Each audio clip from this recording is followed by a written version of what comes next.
Dans le petit village de Nganyene, les journées commençaient toujours avec le chant des coqs.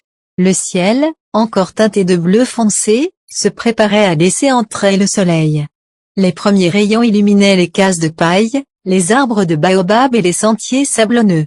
Mamadou Kane, un cultivateur respecté du village, vivait dans une case modeste entourée d'une petite clôture faite de branches sèches. Ses mains, marquées par le travail, racontaient l'histoire d'années passées à cultiver la terre aride. Il n'avait jamais connu le luxe, mais il avait une richesse bien plus grande, sa femme et ses enfants. Sa femme, Awa, était une femme forte et digne. Elle avait des yeux profonds où se lisait à la fois la douceur et la fermeté. Chaque jour, elle se levait avant tout le monde pour préparer la maison. Elle allumait le feu, pilait le mil, et chantonnait doucement pour se donner du courage. Un matin, comme à son habitude, elle entra dans la petite chambre où dormaient ses enfants. Fatou, Ibrahima, Sénabou, debout mes trésors, dit-elle en tapotant légèrement la natte. Maman, encore un peu, gémit Ibrahima, en se retournant. Non, mon fils. Le soleil ne doit jamais vous trouver au lit. Allez, lavez-vous le visage, puis venez manger. La petite Sénabou, encore ensommeillée, courut se réfugier dans les bras de sa mère. Maman, je veux rester collée à toi. Tu resteras collée à moi quand tu auras fini de manger, dit Awa en riant. Pendant ce temps, Mamadou attachait déjà sa daba, ou, sur son épaule, prêt à partir au champ. Il jeta un coup d'œil à sa femme. Awa, prends soin des enfants. Je vais travailler avant que le soleil ne devienne brûlant.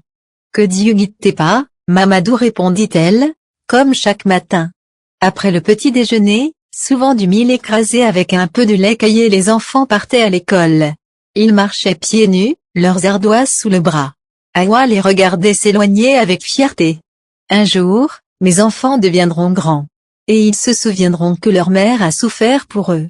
Le soir, quand la famille se retrouvait autour du foyer, la fatigue de la journée disparaissait dans les éclats de rire. Awa aimait raconter des histoires. Elle s'asseyait au milieu, les enfants autour d'elle, et sa voix résonnait dans la nuit. Écoutez, mes enfants, le lièvre est malin, mais celui qui trahit sa famille finit toujours par le regretter. Mamadou, assis à côté d'eux, hochait la tête avec satisfaction.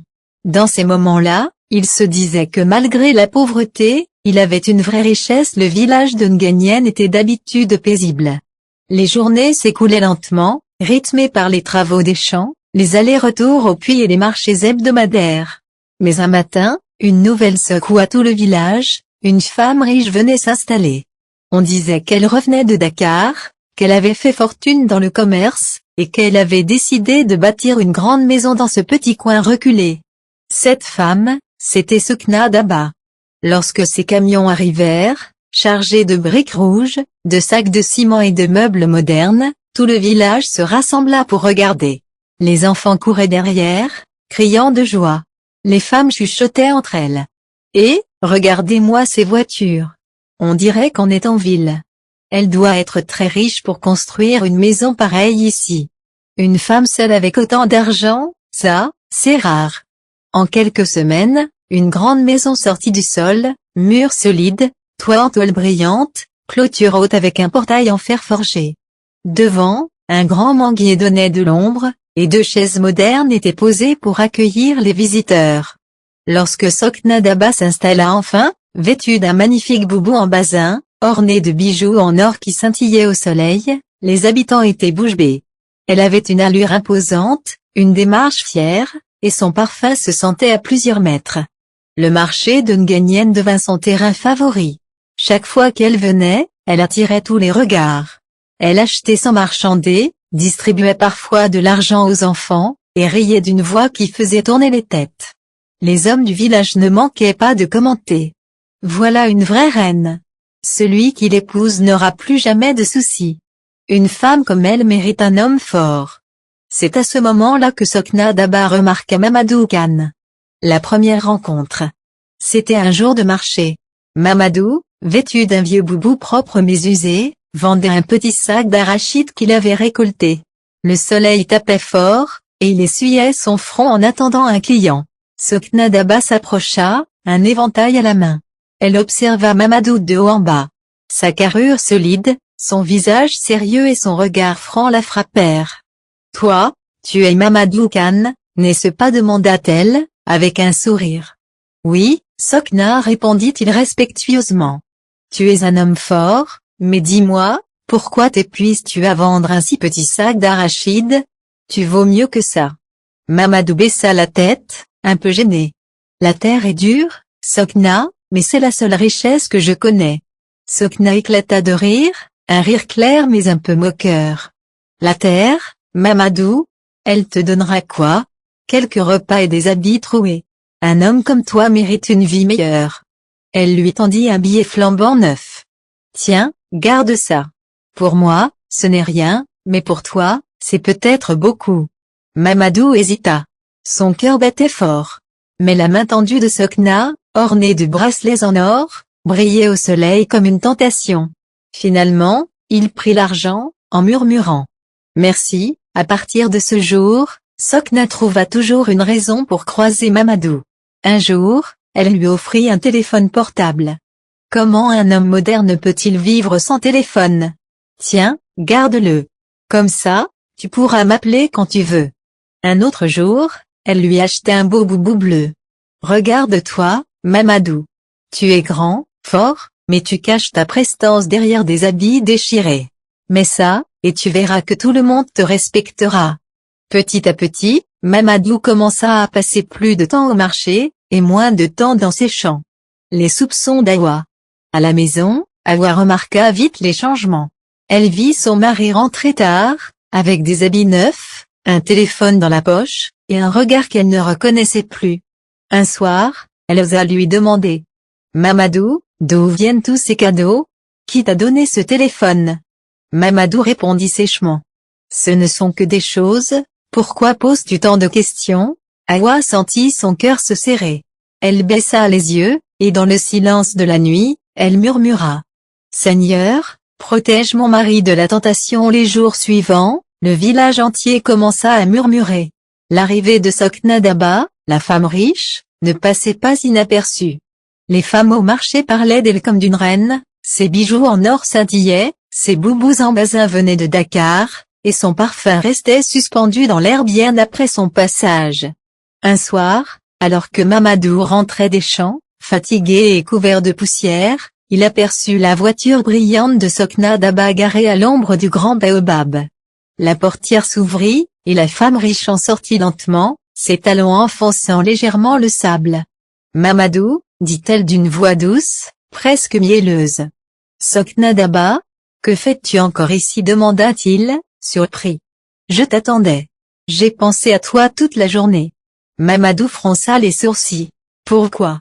Je ne suis qu'un pauvre cultivateur. »« Pauvre » dit-elle en riant légèrement. « Non, Mamadou. Tu es un homme fort, beau, travailleur.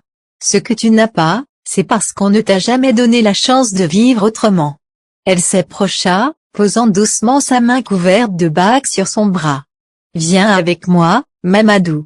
Quitte cette vie de misère. Tu n'auras plus besoin de creuser la terre du matin au soir. Je t'offrirai une maison en dur, des habits élégants, et même une voiture. » Mamadou recula instinctivement. Son cœur battait vite. Une part de lui était flattée, une autre profondément troublée. « Mais, j'ai une femme, Awa, et des enfants. » Awa répondit-elle en plissant les yeux. « Cette femme n'a rien à t'offrir, si ce n'est la fatigue et la pauvreté. Tes enfants? Ils auront toujours à manger si tu me rejoins. Je suis prête à les accueillir comme les miens. » Elle marqua une pause, puis ajouta avec insistance. « Réfléchis, Mamadou. Tu peux continuer à vivre comme un pauvre cultivateur jusqu'à la fin de tes jours, ou choisir une vie de richesse, de confort et de respect. » Mamadou ne répondit pas. Il resta planté là, la daba à la main, le cœur en tempête. Sokna Daba, voyant son silence, esquissa un sourire satisfait. « Je ne te demande pas de répondre ce soir.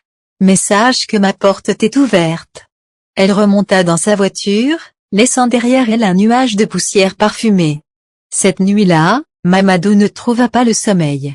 Awa dormait profondément à ses côtés, épuisé par la journée, mais lui fixait le toit de la case. Une maison en dur, une voiture, ne plus jamais souffrir sous le soleil brûlant. Est-ce que ce n'est pas ce que j'ai toujours voulu pour mes enfants? Mais à quel prix? Abandonner Hawa? Laisser mes enfants sans leur père? Il se tourna vers sa femme endormie. Elle serrait encore sa plus jeune fille contre elle, comme pour la protéger même dans son sommeil. Ses traits fatigués, son visage marqué par les sacrifices, racontaient tout l'amour et la fidélité qu'elle avait donné. Un sentiment de culpabilité envahit Mamadou. Comment pourrais-je la trahir? Comment pourrais-je tourner le dos à cette femme qui a partagé mes peines, mes nuits sans repas, mes batailles contre la pauvreté, pensa-t-il en fermant les yeux. Mais au fond de lui, la voix de Sokna Daba résonnait encore comme un poison doux. Quelques jours plus tard, les rumeurs se répandirent. On dit que Sokna Daba tourne autour de Mamadou. Impossible. Mamadou est un homme sérieux. Tu connais les hommes, quand une femme riche les attire, tout peut arriver. Ces murmures atteignirent Hawa. Elle serra les dents, mais décida de rester silencieuse. Un soir, pourtant, elle osa en parler à son mari. Mamadou, on dit des choses au marché. Les femmes parlent de toi et de Sokna Daba. Des mensonges, répondit-il vivement, presque trop vite. Je veux te croire, mais regarde-moi dans les yeux et jure-moi que jamais tu ne m'abandonneras. Mamadou plongea son regard dans celui de sa femme. Il voulut parler, mais ses lèvres tremblèrent. Finalement, il dit. Je ne t'abandonnerai jamais, Hawa. Elle sourit, rassurée. Mais dans son cœur, Mamadou savait qu'il avait prononcé une promesse fragile, car le doute continuait de l'habiter. Un soir du marché, Mamadou croisa de nouveau Sokna Daba. Cette fois, elle ne parla pas beaucoup. Elle se contenta de lui tendre un sac rempli de billets neufs. Tiens, Mamadou. C'est pour toi. Avec moi, tu n'auras plus jamais faim. Mamadou hésita, son cœur en tempête. Mais l'éclat des billets finit par éteindre la voix de sa conscience. Tremblant, il prit le sac. À cet instant, son destin bascula. Les jours suivants, il s'éloigna de plus en plus de sa maison. Les rires des enfants ne l'attiraient plus, les repas partagés autour du foyer ne l'attendaient plus. Hawa, inquiète, l'interrogeait chaque soir, mais il répondait d'un ton froid. Ne me pose pas de questions, Hawa. Puis, un matin, il revint vêtu d'un grand boubou neuf, les poches pleines, mais le regard sombre. Hawa, je pars, dit-il d'une voix ferme. Le monde d'Hawa s'effondra. Tu pars. Où ça? Et nous? Les enfants, cria-t-elle, bouleversée. Sokna Daba m'offre une vie meilleure. Je ne veux plus de cette misère. Les enfants éclatèrent en sanglots, agrippant les jambes de leur père. Papa, ne nous laisse pas, implora Seynabou. Mais Mamadou repoussa leurs petites mains, le visage fermé. Sans un regard en arrière, il franchit la porte et disparut dans la poussière du chemin, suivant Sokna Daba et ses promesses dorées. Il laissa derrière lui sa maison, sa femme, et surtout, les larmes de ses enfants. Ainsi s'acheva l'histoire de Mamadou, un homme qui choisit la richesse, mais trahit son plus grand trésor, sa famille.